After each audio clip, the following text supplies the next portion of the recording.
This is episode 3 of the Happy Space podcast.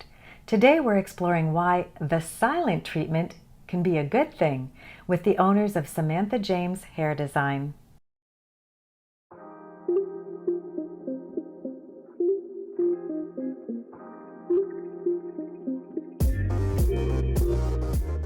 Welcome to the Happy Space podcast, a place where highly sensitive people thrive.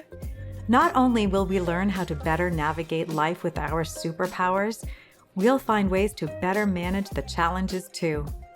We'll hear from product and service innovators, space designers, and leaders who believe in creating an inclusive, neurologically safe world. If you're highly sensitive or want to better understand and support someone who is, then you are in the right place. I'm your host, Clare Kumar, and I'm so very happy you're here. As highly sensitive people, we're often really not in the mood for trivial small talk, just noisy chit-chat. It's maybe not what we're interested in doing. And if, 70% of us are introverted, it's really not where we're getting our energy, and we might not be up for interacting. But when we go for services, like to the nail salon or to get our hair done, often there's an expectation that there's going to be conversation as part of the experience. Well, I want to introduce you to today's guests. We've got Samantha Lacoste and James Ouellette from Samantha James Hair Design in Winnipeg. And I'm so excited to have been introduced to them because they realize that that's not what every client wants for a number of reasons, not focused specifically on highly sensitive people. But as soon as I heard about their silent service, I knew it was something we needed to talk about. So they've offered actually on the menu a service which is silent, and it really lets them know and all the staff know that you're going to prefer to not have to engage in that small talk. So stay tuned for an amazing episode where we dive into why you really can actually order the silent treatment. Let me tell you a little bit about James and Samantha. They are partners. So Samantha and James comes from both of their names. First of all, Samantha Lacoste, she's driven and motivated in everything she does. She completed a BA in business administration while working as a hairstylist. She also works as a Redken artist, educating other stylists and traveling across Canada, working backstage at hair shows, including Toronto's MasterCard Fashion Week. She's really a big supporter of education, continually educating herself and her clients. You'll hear her talk about the importance of that in our discussion. And she's happy to have teamed with her friend and coworker, James, and they together created Samantha James Hair Design, their very first salon. And you'll meet James Ouellette as well. He started hairstyling training right after high school. I love that, people know what they want to do. I was always a little envious of that myself in high school. Along the way, he has been a 2-time finalist in the Contessa Awards. He's done hair for photo shoots, featured in Outwards magazine, which is an LGBT Winnipeg magazine. He's been the creative director for charity hair fashion shows and was named one of Canada's top 10 bridal hairstylists in 2014. So he lived a short time in Montreal and later decided Winnipeg was his home. So I hope you'll enjoy this conversation where I explore with Samantha and James why they came up with this service, why they decided to bring it to their clients, and the impact that it's had on their business. You're in for a treat. Today's episode of the Happy Space podcast is sponsored by clarekumar.com.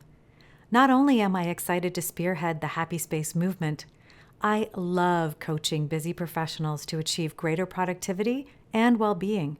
The two go hand in hand. I also adore taking the stage.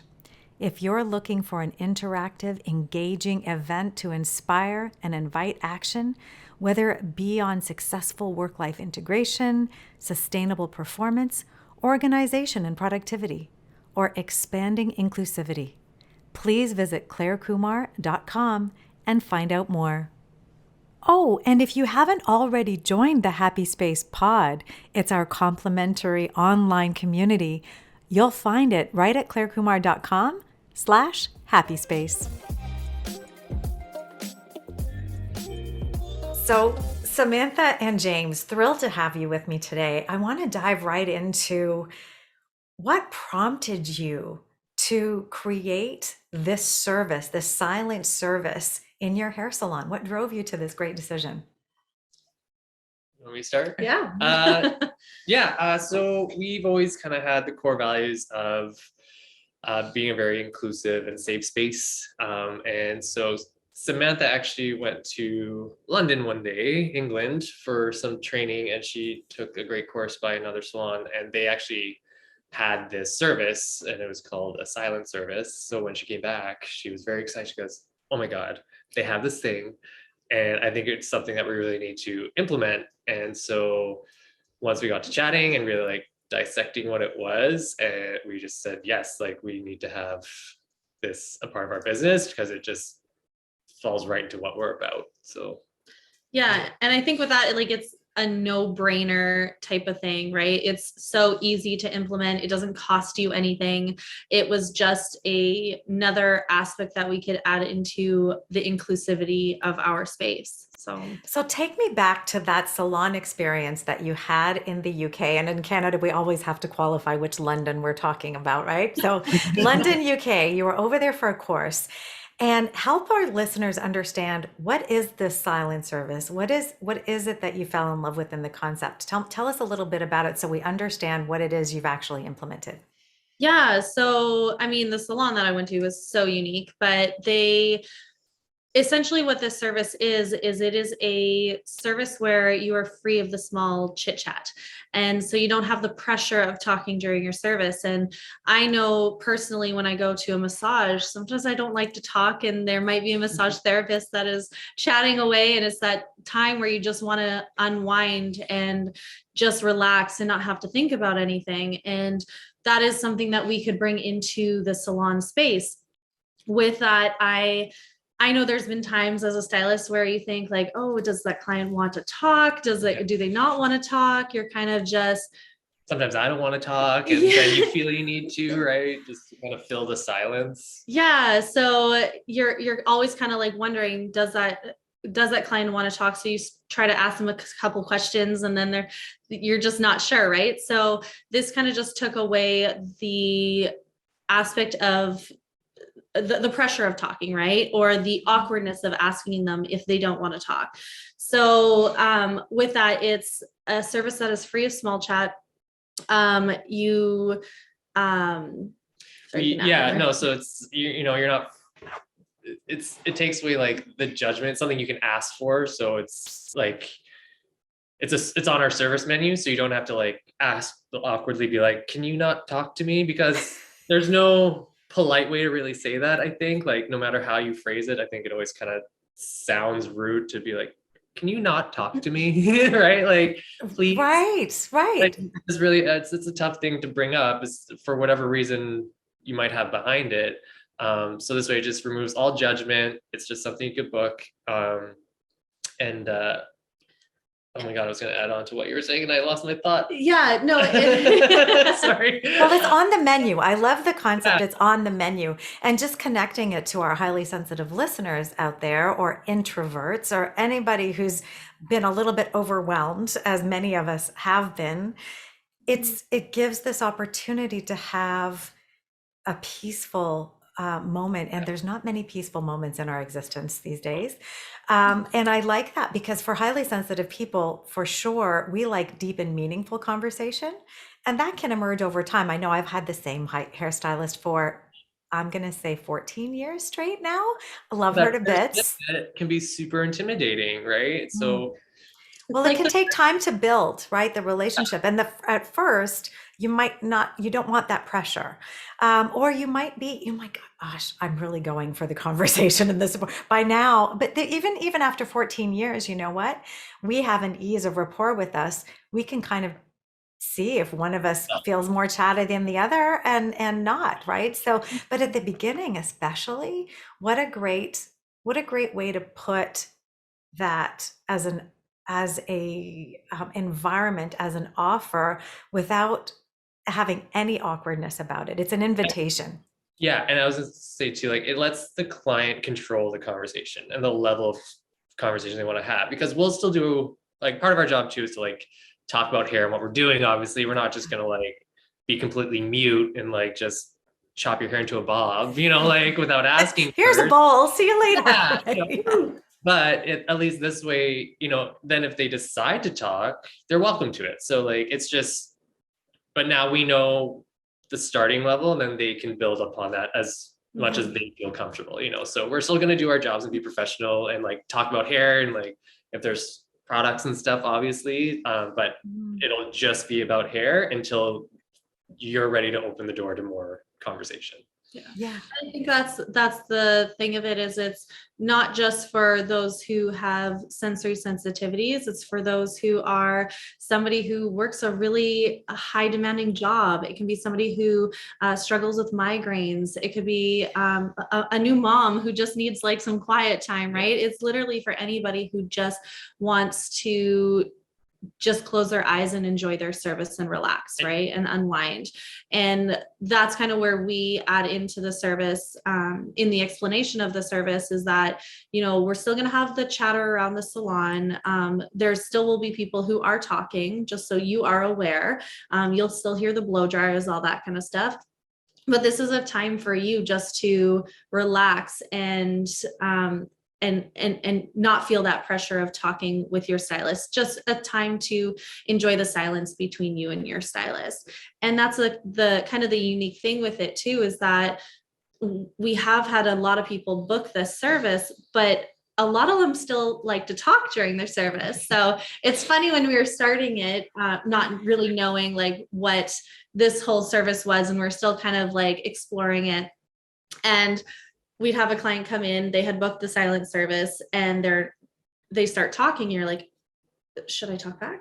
I don't know what to say. So you're kind of like, oh, but what we learned through this process is that it's a way for them to, like James said, to control the conversation, right? It's on their terms.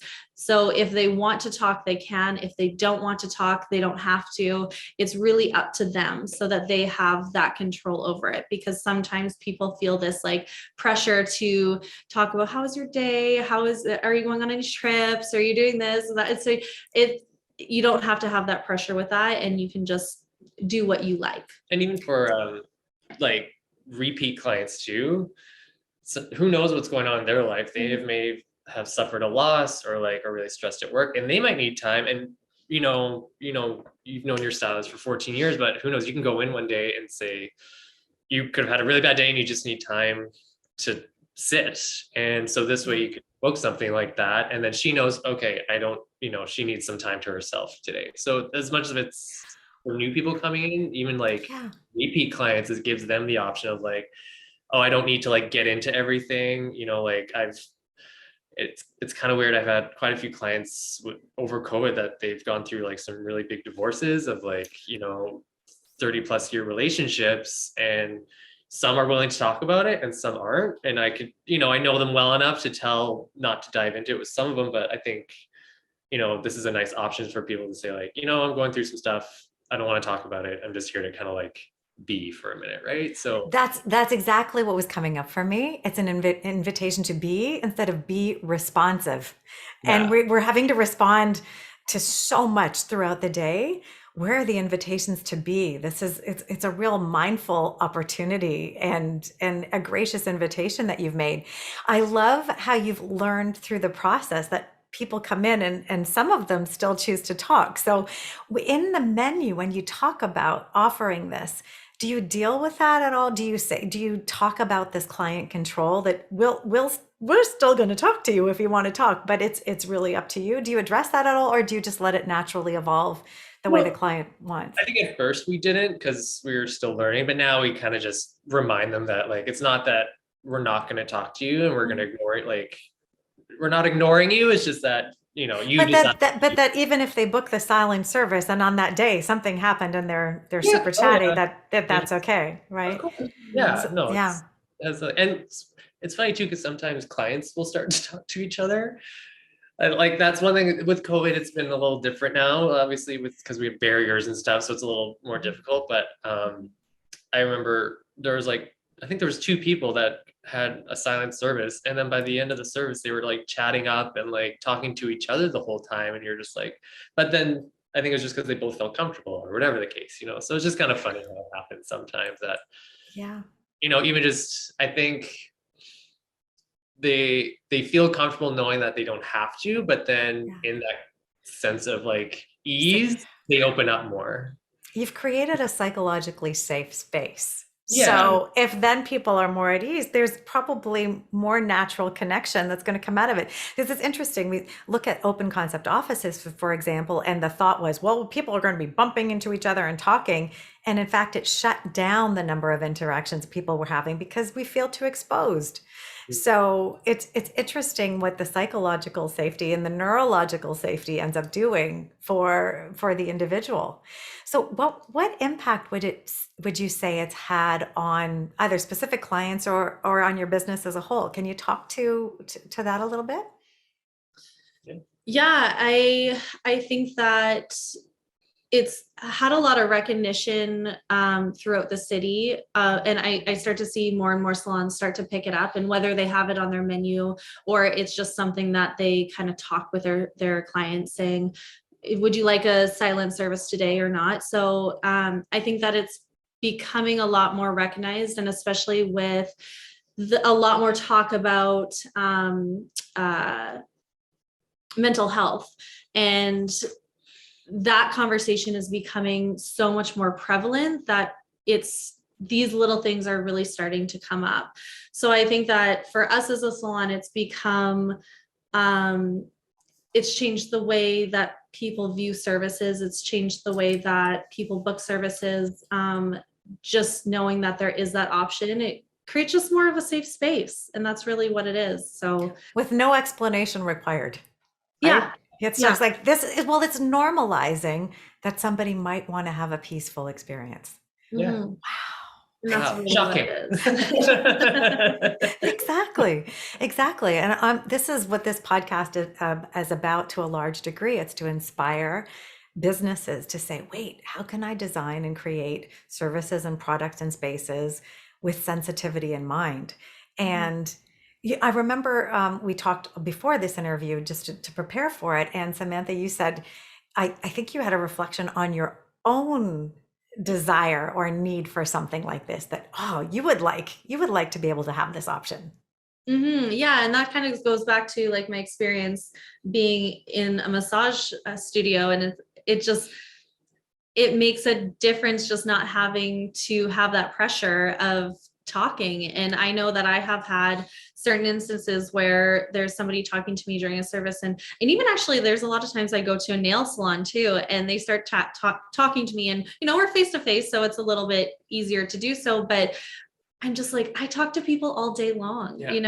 I go home to just be in my own space. And if I go to do another service, yes, there's sometimes where I am more chatty, but a lot of times I just want to sit and like just be. That's really what it is. So especially when you're in a job with the public, like it's not something where you're talking all day and then you go and you have to talk more. And I know I've talked with some stylists that I used to work with years ago, and they were talking about going to their kids' soccer game, and they're just like, all the moms start talking. She's like, I just want to sit there and watch my kid play soccer, and that's the reality of our job. So you raise a great point, because there's knowing each individual's daily construct. So my Lev goes out and he's working with people daily as a first responder. And so there's the team is always there. And on a busy day, he's not looking to go out and run around the city and do something. He's like, I just need to restore and recover.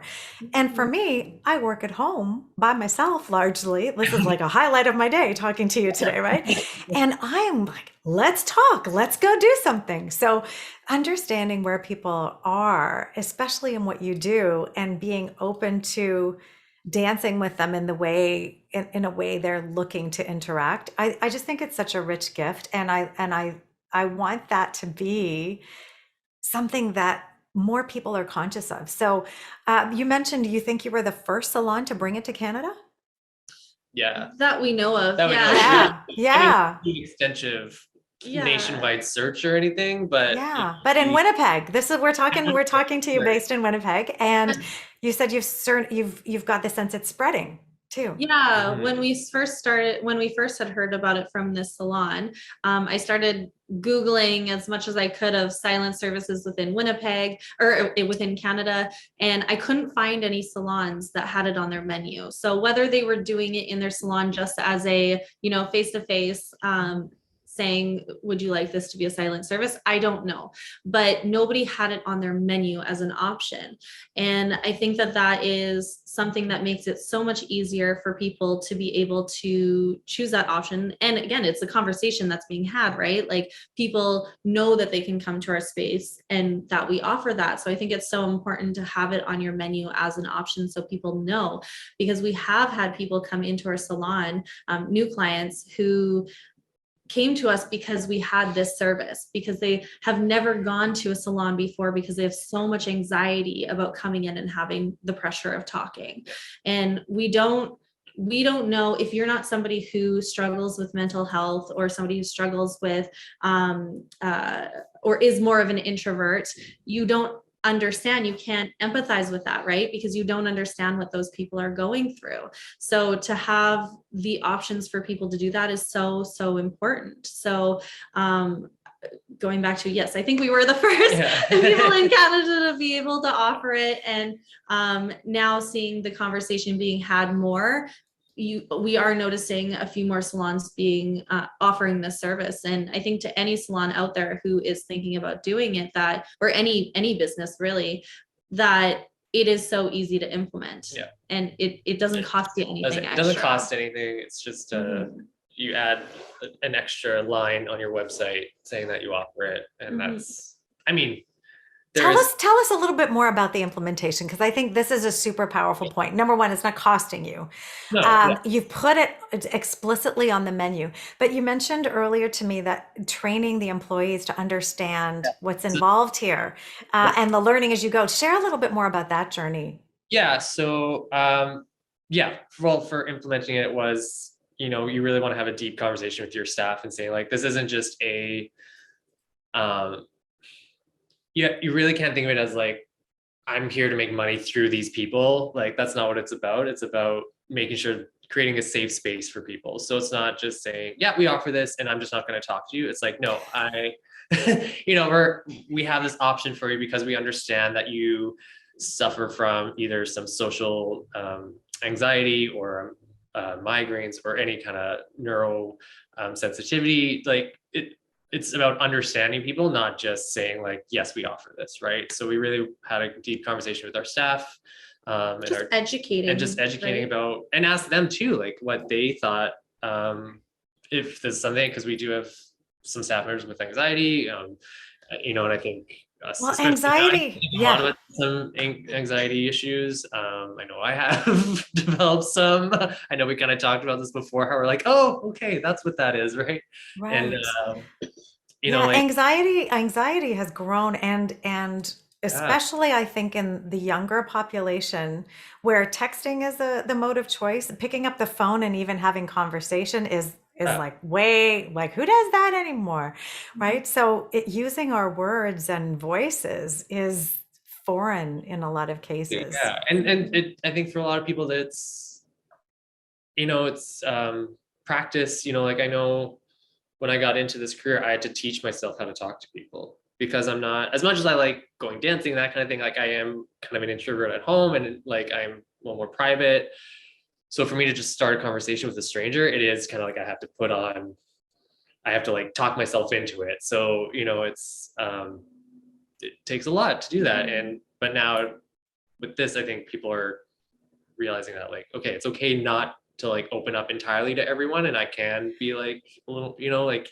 You're making me think of something though. I'm wondering if there is like an introvert to introvert moment here where you can be like, you can get like, I love not to talk through all my sessions, so maybe all those clients should be coming to me. Well, and I was going to say too, like kind of from a selfish perspective, when I'm working, I work better when I'm not talking to people, when I'm not like, I love chatting with my clients and we have a great time, but at the same time, I'm going to work a lot quicker and more efficiently if I'm just focusing on what I'm doing, right? And that's just because I'm not multitasking. So from that side, I work I still do great stuff even when I'm chatting, but it just takes me a little bit longer because then my attention is split, right, between conversation and the work. You're so speaking to my productivity coach heart right now, because because multitasking can get you. I can imagine if it went sideways in a haircut, that could be a bad thing. I mean, no, it's not to that extreme, but like, well, it wouldn't. But to your point, you're going to slow down to make sure it doesn't, right? Because you've got to attend to one thing and then you come back to the haircut. So for sure, it's going to take time. So there's an efficiency angle here too, but I'm very sensitive. That's not why you did it. Okay. I get you. Yeah. And then, so with going kind of back to the implementation part of it, I think that a very important part of it is, especially depending on what your salon environment is, where we do have, we're a teaching salon. So, we do have some staff come over to us, some stylists come over and watch what we're doing or ask questions, or, we can kind of go back and forth and chat around the room. But we do, in a very a little secretive way, we have a different cape that client wears, so that they know that it doesn't say like silent service, don't talk. It doesn't say STFU. Yeah. No, it doesn't. Okay.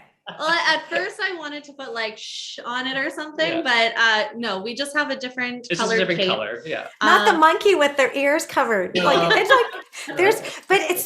interesting because this is bringing up how humor could have a role or not, right? But you're also, oh my gosh, there's a whole discussion actually. Well, but and that's exactly it, right? Is we talked about having like quiet time or something like kitschy on it, but the reality is this is somebody who's coming to our space to feel safe, right? And they don't want to be on display that they're the quiet client, right? So we have a different colored cape that they can wear so that our staff knows that they're not going to come over and start to converse with that client. They're going to give us our space so that they know that this is our quiet time or this is a silent service. So, and we're not going to tell you the color. So, but I love that. And so it's interesting, right? Because there's something in England that I've seen. There's a lanyard with sunflowers on it, and you can wear that to signify an invisible challenge. And I talked about that in a group recently to get their feedback on it. And there were some people who just said, "Oh my gosh, in certain situations, like for me, when I'm traveling, I would really love to wear that because I don't want to have to explain everything. I would love to have a visual cue that says, I really need to go sit in the quiet room and then come to the lineup, because if I have to stand 2 hours in the lineup, I'm going to be completely depleted." And there were other people that were just absolutely averse, very, very strongly averse to having any kind of visible designation of difference. And so it's a very personal thing. So again, you're being sensitive. And I'm just like cheering you on so hard because you've embedded sensitivity in your thoughtfulness about how you invite clients to engage, to their sensory experience, to their emotional experience. And I think you can serve as inspiring role models to all the businesses out there. So listeners, please spread the word about Samantha James Hair Design and this silent service. Ask for it in your salon if it's not there, if you would benefit from it. Be brave to have that conversation. Talk to the manager and say, "Hey, I heard about this service, and boy, that would have really been helpful for me today." So there are ways that we can spread this, the encouragement to have a more tender world and to have more of these silent places or calm places we're invited to be rather than be responsive. So I just want to applaud you just deeply from my heart. And is there any last thing you would like to say to an owner that's considering moving towards greater sensitivity in their business?